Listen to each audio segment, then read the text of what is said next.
நீங்கள் 50 ரூபா நோட்டில் பார்க்குற ஹம்பி அப்படிங்கிற இடத்துல இருக்க அந்த சிலை. இதை சோலோவாக ஊருக்குள்ளே ட்ராவல் பண்ணும்போது ஒன்றும் தெரியல. இந்த மாதிரி ஒரு மலையில் சோலோவாக ட்ராவல் பண்ணும்போது தான் சோலோ ட்ராவலர் எவ்வளோ சிரமமானதுன்னு, சோலோவாக ட்ராவல் பண்ணுறது எவ்வளோ சிரமம் அப்படின்னு தெரியுது. உண்மையாக சொல்கிறேன், செம்ம பயத்தில் இருக்கேன்.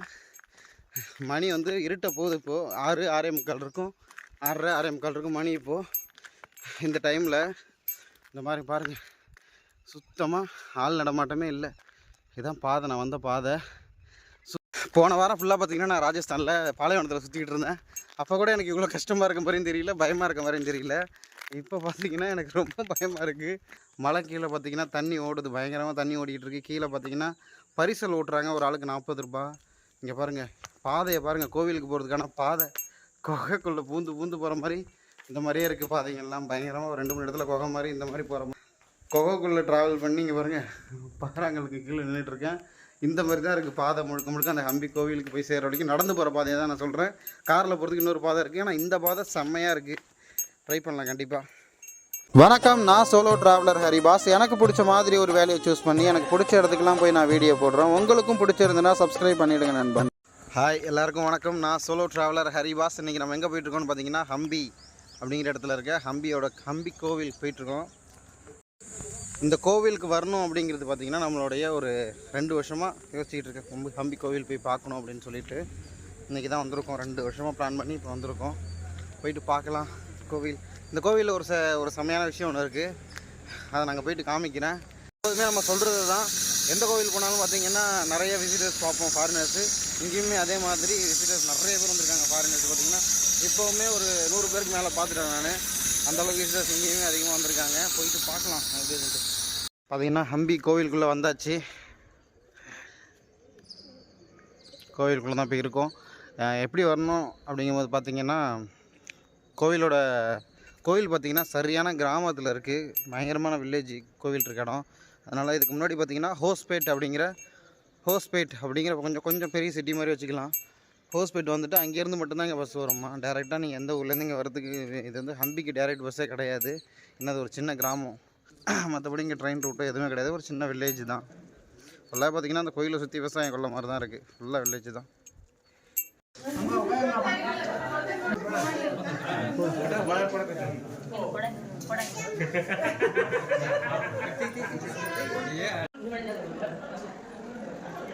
ஆக்சுவலாக இந்த மாதிரி ஹம்பியில் நிறைய கோவில் இருக்கிறதுனால நம்ம கொஞ்சம் கன்ஃபியூஷனில் இந்த கோவில் வந்துட்டோம். ஆக்சுவலாக இந்த கோவில் நம்ம பார்க்க வேண்டியது தான், பட் இருந்தாலும் நம்ம என்ன தேடி வந்தோமோ அது அந்த கோவிலில் இல்லை.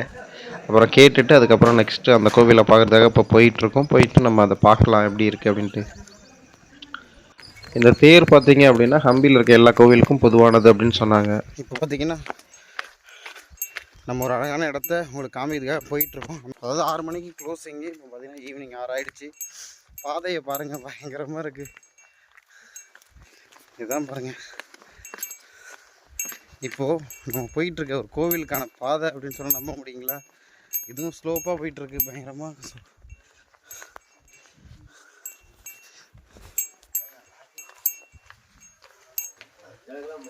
குகைக்குள்ளே போகிற மாதிரி இருக்குது பாதை, பயங்கரமாக பாருங்கள்.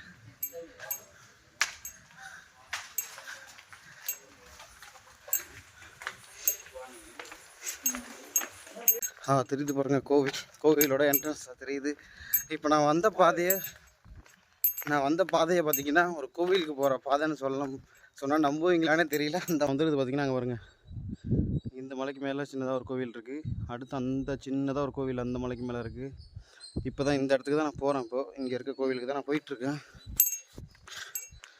இப்போ இங்கே இருக்கிற கோவிலுக்கு தான் நான் போயிட்டுருக்கேன். பாருங்கள், ஃபுல்லாகவே கோவிலாக தான் இருக்குது. ஃபுல்லாக மலை இருக்குது, மலையை சுற்றி கோவில் தான் இருக்குது. கோவிலில் தான் இருக்குது. இங்கே பாருங்கள், இந்த கீழே மேலே கோவில், மலைக்கு மேலே அப்படியே கோவிலாக இருக்குது. கீழே பார்த்திங்கன்னா தண்ணி, அதில் பார்த்திங்கன்னா பரிசல் சொல்லுவாங்கள்ல, அந்த பரிசல் ஓட்டுறாங்க. இந்த மாதிரி டூர் வரவங்களையும் ஓட்டுவாங்க போல் வச்சுட்டு. நிறைய இதை கிடக்கு பாருங்கள் பரிசல். வீடியோ நிறைய எடுக்கலை, பயங்கரமாக உள்ளே நடந்து வந்திருக்கேன். இதே மாதிரி மலையில் வெறும் ஒரே ஆள் தான். எனக்கு பின்னாடி வந்து ஒரு ஃபேமிலி வந்துக்கிட்டு இருந்தாங்க நிறைய பேர். அதுக்கப்புறம் ஆளே காணும். நான் தனியாக தான் போயிட்டு இருந்தேன். எனக்கு முன்னாடி ஒருத்தர் வந்துக்கிட்டு இருந்தார், அவரையும் இப்போ காணும். இந்த மாதிரியான ஒரு 6 மணிக்குள்ளே க்ளோஸ் பண்ணிவிடுவாங்க. அதனால் சீக்கிரமாக போங்கன்னு சொல்லி கொஞ்சம் வேகமாக வந்துட்டேன். நான் மட்டும்தான் போகிற மாதிரி இருக்குது. எனக்கு என்னமோ இங்கே ஆள் நடமாட்டமே இல்லை. 1.5 கிலோமீட்டர் சொன்னாங்க. மலையிலே ஒரு 3 கிலோமீட்டர் நடந்து வந்துட்டேன் பாருங்கள். நான் மட்டும்தான் நடந்து போயிட்டுருக்கேன். 1.5 கிலோமீட்டர் உள்ள மலையில் கீழே இறங்கி போகணும் அப்படின்னாங்க. ஒரு சுரங்க பாதைலாம் வந்து அதில் பூந்து கீந்துலாம் வந்தாச்சு. 1.5 கிலோமீட்டருக்கு மேலே நடந்த மாதிரி தான் இருக்குது. ஹம்பி பார்த்திங்கன்னா செம்மையாக இருக்குங்க. மலை மேலே தான் ஃபுல்லாக ட்ரெக்கிங் பண்ணுற மாதிரி இருக்குது. மலை மேலேயே போகிற மாதிரி இருக்குது. கீழே ஃபுல்லாக தண்ணி ஓடிக்கிட்டு இருக்குது. அங்கேயும் கோயில் கட்டி வச்சுருக்காங்க. பாதை எல்லாமே மலையில் கல்லை உடச்சி போட்டு வச்சுருக்காங்க. இங்கே பாருங்க, யாருமே இல்லை. எனக்கு பின்னாடியும் காணும், எனக்கு முன்னாடி யாரையும் காணும். கோயிலில் யாராவது இருப்பாங்களான்னு தெரியல. போயிட்டுருக்கேன், வேறு எந்த நம்பிக்கையில் போகிறேன்னே தெரியல. நிறைய இடத்துக்கு ட்ராவல் பண்ணி போயிருக்கேன். ஆனால் இந்த இடம் மாதிரி நான் ஒரு தடவை கூட போனதில்லை. எங்கே போகிறேன்னா தான் அட்லீஸ்ட் தெரியும், எங்கேயோ இங்கே போயிட்டுருக்கோம் அப்படின்னு தெரியும். ஆனால் இப்போ எனக்கு தெரியுது நான் இங்கே தான் போகிறேன் அப்படின்ட்டு. ஆனால் அந்த இடத்துல ஆள் இருப்பாங்களா, அங்கே கோவில் தான் இருக்குமானே தெரியாமல் யாரை கேட்டாலும் இன்னும் கொஞ்சம் தூரம் போகணும் முன்னாடி, இன்னும் கொஞ்சம் தூரம் போகணும் முன்னாடி. இடையில ஒருத்தர் கடை போட்டிருந்தார். அவரை கேட்டாங்க, கொஞ்சம் தூரம் முன்னாடி போகணும், 1 கிலோமீட்டர் போகணும், 6 மணிக்கு கூட்டிகிட்டு வாங்க, வேகமாக போ அப்படின்னாரு. அடுத்து ஒருத்தரை பார்த்து கேட்டேன், இன்னும் கொஞ்சம் தூரம் முன்னாடி போகணும்னு சொன்னார். நானும் அவங்க சொல்ல முன்னாடி போயிட்டே தான் இருக்கேன். எனக்கு என்னமோ தனியாக எங்கேயோ காட்டுக்குள்ளே போயிட்டுருக்க மாதிரி இருக்குது. ஆனால் இங்கே பாருங்க, ஆள் நடமாட்டமே இல்லை. ஒரு இடத்த உங்களுக்கு காமிக்கலாம், நானும் பார்க்கணும் ஆசை தான். அந்த இடத்த பார்க்கணும், காமிக்கணும் அப்படின்னு சொல்லிட்டு நடந்து போனால் எங்கே போகிறோம்னே தெரியாமல் இப்படி நடக்க வேண்டியதாக இருக்குது. ஏதோ படத்தில் சினிமாவில் பாருங்கள், எனக்கு பயமாக இருக்குது. எங்கேயோ போகிற மாதிரி இருக்குது. மணி வேறு ஆகிடுச்சு, மணி இப்போ 6 மணி 6 ஆகிடுச்சு. இந்த நேரத்தில் நான் அப்படியே தனியாக இவ்வளோ தூரம் நடந்து வந்திருக்கேன். கிட்டத்தட்ட ஒரு 2 கிலோமீட்டர் உள்ளே நடந்து வந்திருக்கேன். மலைக்குள்ளே ஆள் இருப்பாங்களா இல்லையான்னு கூட தெரியல. இன்னும் எவ்வளோ தூரம் போகணுன்னு தெரியல. திரும்பி போயிடலாமான்னு தோணுது. என்னடா அது எங்கே இருக்கோன்னு தெரியல. என்ன பண்ணுறதுன்னே தெரில. இவ்வளோ தூரம் நடந்து வந்துட்டேன். கிட்டத்தட்ட 2 கிலோமீட்டர் பார்த்திங்கன்னா மலைக்கு நடுவில் நடந்து வந்தாச்சு. ஆள் இருப்பாங்களான்னு தெரில. பயமாக இருக்குள்ள இதுக்கு மேலே போகிறதுக்கு. சுத்தமாக பாறை மட்டும்தான் இருக்குது, கல் தான் இருக்குது. பாதை இருக்குது, கல் இருக்குது. இன்னும் 1 கிலோமீட்டர் போட்டிருக்கு போடல. ஏற்கனவே ரொம்ப தூரம் நடந்து வந்த மாதிரி இருக்குது. இன்னும் வித்யாலயா டெம்பிள்னு போட்டு 1 கிலோமீட்டர்னு போட்டிருக்கானாலே.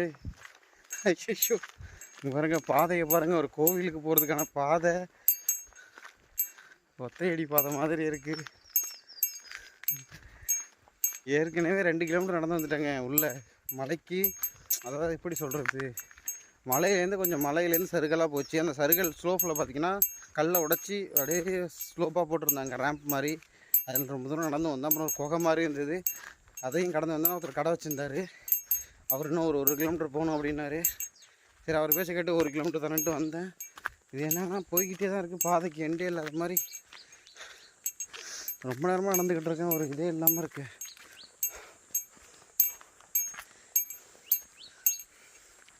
இது வரைக்கும் நான் போனதுலேயே பார்த்திங்கன்னா ரொம்ப ஒரு மோசமான ஒரு பாதை பயணம் எல்லாம் இதுதான் நினைக்கிறேன். நிறையா ராஜஸ்தானில் கூட பாலைவனத்தில் சுற்றினேன், அப்போ கூட எனக்கு பயமாக இல்லை. ஆனால் இங்கே யாராவது ஒரு ஆள் நடமாட்டம், ஒருத்தர் 2 பேர் யாராவது இருக்காங்க அப்படின்னா கூட பயம் இருக்காது. நம்ம பாட்டுக்கு மலைக்கு நடுவில் இப்போ யாராவது வந்தால் கூட நம்மளை அடித்து போட்டு ஃபோனை கூட எடுத்துகிட்டு போகலாம். இல்லை இங்கே பாருங்கள், அதாவது அங்கேயும் இங்கேயும் இங்கே பாருங்கள் மண்டபம், அங்கேயும் இங்கேயும் போகிற வழியெல்லாம் ஃபுல்லாக பார்த்திங்கன்னா இந்த மாதிரி சின்ன சின்ன மண்டபம். அங்கே பாருங்கள், இங்கே பாருங்கள், சின்ன சின்ன மண்டபம் அங்கே இங்கேயும் இருக்குது. இப்போ ஒருத்தர் நமக்கு பின்னாடி வராருங்க, அங்கே பாருங்கள், ஒரு அண்ணன் வராரு. ஒருத்தர் பார்த்திங்கன்னா பேக் மாட்டிட்டு ஒரு அண்ணன் வராரு. இங்கே போர்டு மட்டும்தாங்க இருக்குது அங்கே இங்கேயும். ஒரு கோவிலுக்கு போகிற பாதை இவ்வளோ மோசமாக இருக்குன்னா எதிர்பார்க்கவே இல்லைங்க. ஆள் நடமாட்டமே இல்லாமல் ஒருத்தர் 2 பேரும் எங்கேயாவது ஒருத்தர் 2 பேர் வராங்க. நம்பி எப்படிங்க நடந்து போகிறது இந்த பாதையில்? இவ்வளோ மோசமான பாதையில் நான் எதுக்கு போகிறேன்னா, நானும் ஒரு அழகான விஷயத்த பார்க்கணும், நீங்களும் ஒரு அழகான விஷயத்த உங்கள்கிட்டையும் நான் காமிக்கணும் அப்படிங்கிறதுக்காக தான் போகிறேன். இவ்வளோ காட்டுக்குள்ளே பூந்து இங்கே பார்த்திங்கன்னா ஒரு ஃபாரின் அக்கா ஒருத்தவங்க போயிட்டுருக்காங்க ஃபோன் பேசிக்கிட்டு.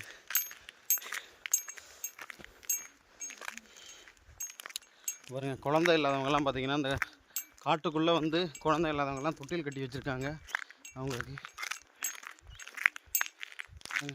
இந்த கோவிலுக்கு முன்னாடி இருக்க கள்ளி செடியில் தொட்டில் மாதிரி கட்டி வச்சுருக்காங்க. வந்திருக்காங்க இவங்க. எப்படி ஓட்டுருந்துருப்பாங்கன்னு தெரியல சைக்கிளை. 2 மணி நேரம் கிட்டத்தட்ட 3 கிலோமீட்டர் கிட்டத்தட்ட தனியாக நம்ம வந்து ஒரு காடு மாதிரி இருக்கிற பாறாங்கல் மலைக்கு நடுவில் தான் நடந்து வர மாதிரி இருக்குது. தனியாக வரும்போது பார்த்திங்கன்னா செம்மையாக பயமாகவே இருக்குது. நமக்கு முன்னாடி யாராவது அவங்க போகிறாங்க, இல்லை நமக்கு முன்னாடி யாராவது வராங்க அப்படின்னா அந்த மாதிரி இருக்கும்போது அந்த மாதிரி சூழ்நிலை அவங்க கூட சேர்ந்து வாங்க. மேக்ஸிமம் வந்தாச்சு, நம்ம நினச்ச இடத்துக்கு கிட்ட போயிட்டோம். உள்ளே போய்ட்டு எப்படி இருக்குன்னு பார்ப்போம். உங்கள்கிட்ட நான் காமிக்கிறேன். ஆக்சுவலாக பார்த்திங்கன்னா இங்கே வரத்துக்கு வண்டி இருந்திருக்கு, நமக்கு தான் தெரியல. நடந்து வந்திருக்கோம். அவருங்க எவ்வளோ பேர் எல்லாம் வண்டியில் தான் வந்திருக்காங்க போல். அவ்வளோ கஷ்டப்பட்டு வந்திருக்கோம். இவ்வளோ தூரம் நம்ம கஷ்டப்பட்டு வந்தாச்சு. இந்த இடத்த தான் பார்க்க வந்தோம். நம்ம வந்தாச்சு. இப்போ உங்கள்கிட்ட காமிக்க போகிறேன் என்னத்தை எவ்வளோ கஷ்டப்பட்டு பார்க்க வந்தோம் அப்படின்ட்டு. உள்ளே வரத்துக்கு பார்த்திங்கன்னா இந்த இடத்துக்கு மட்டும் உள்ளே வரத்துக்கு 50 ரூபா சார்ஜ் பண்ணுறாங்க. 50 ரூபா டிக்கெட்டு. ஒரு நாளைக்கு அட்லீஸ்ட் ஒரு தடவையாவது இந்த இடத்த நம்ம கண்டிப்பாக பார்த்துருப்போம். எங்கே அப்படின்னு பார்த்தீங்கன்னா 50 ரூபா நோட்டில் இந்த இடம் தான் இருக்கும். நீங்கள் 50 ரூபா நோட்டில் பார்க்குற ஹம்பி அப்படிங்கிற இடத்துல இருக்க அந்த சிலை, இதை காமிக்க தான் நம்ம இவ்வளோ தூரம் கடந்து இன்றைக்கி வந்திருக்கோம்.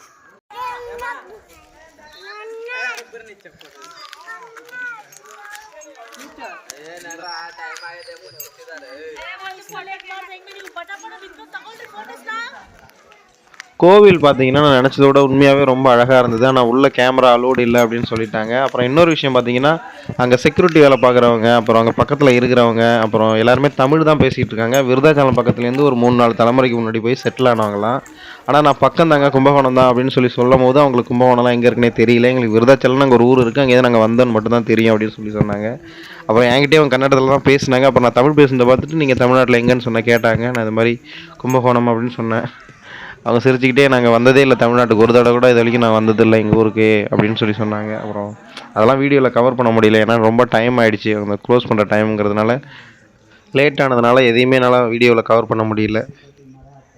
ஹம்பியில் இருக்கேன். ஹம்பியில் பார்த்தீங்கன்னா ரிதம் கிளாத் ஷாப் அப்படிங்கிற கடையில் பார்த்தீங்கன்னா 2 செட் எடுத்திருக்கேன். ஒரு பிளாக் அண்ட் ஒயிட்டில் 2 செட் எடுத்தேன். எல்லாமே ஒரு 2 செட்டுமே பார்த்தீங்கன்னா ஷர்ட்டு பேண்ட்டு சேர்த்து 2 செட்டுக்கு 1000 ரூபாய்க்கு எனக்கு கிடச்சிருக்கு. அதான் எனக்கு என்னோட கடை தான். இங்கே நீங்கள் வந்தீங்கன்னா நீங்கள் எதிர்பார்க்காத கம்மி ரேட்டில், ரொம்ப ரொம்ப கம்மியான ரேட்டில். It's a own shop. It's not a rented. It's a own shop. I give in the very cheap price. But I don't take in the extra price. நானே ஷாக் ஆகிட்டேன் ரேட்டை பார்த்து. எனக்கு வந்து நான் மணாலியில் வந்து நான் விசாரிக்கும் போது பார்த்தீங்கன்னா 800 700 சொன்னாங்க. அதோட கம்மி ப்ரைஸே பார்த்தீங்கன்னா அதான் ரேட்டு. இங்கே வந்து 250 ரூபா 250க்கு ஒரு சட்டை, அதே ரேட்டுக்கு பேண்ட்டு எனக்கு கிடச்சது. ரொம்ப ஆச்சரியமாக இருக்குது. அதனால தான் நான் வீடியோ பண்ணுறேன். ஒருவேளை யாராவது ஹம்பி வரீங்க அப்படின்னா இந்த மாதிரி சார்லி படத்தில் அந்த யூஸ் பண்ண ஷர்ட் உங்களுக்கு தேவைப்படுது, போடணும் ஆசை இருக்குது, இல்லை ட்ராவல் பண்ணுறவங்களுக்கு இந்த சட்டை தேவைப்படுதுன்னா அண்ணனை கான்டாக்ட் பண்ணுங்கள். இங்கே வந்து ஹம்பியில் வந்து எப்படி சொல்கிறதுனா, கோவில்லேருந்து லெஃப்ட் சைடில் வந்து ஒரு ரிதம் கிளாத் ஷாப் அப்படிங்கிற இடத்துக்கு வாங்க. Buck stall பக்கா. ஓகே தேங்க்ஸ்ண்ணா.